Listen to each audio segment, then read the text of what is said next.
Pero regular ba yung inyong konsultasyon sa DOTR at saka sa mga ika nga ay mga tao, mga grupo, no, para sa mga ganyang mga panukala at mga programa na pwede nating implement sa EDSA?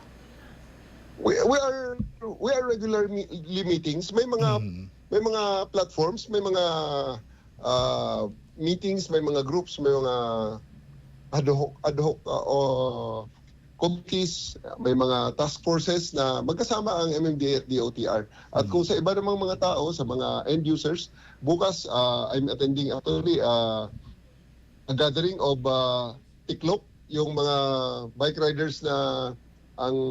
riders na ang mga bisikleta, yung natitiklop ng mga bisikleta na ina-advocate nila. At bukas magmi-meet sila sa UP. Pupuntahan ko makinig tayo sa kung ano ang kanilang mga ina-advocate. Baka and definitely may makuha tayong idea at may makuha tayo, marinig natin ang mga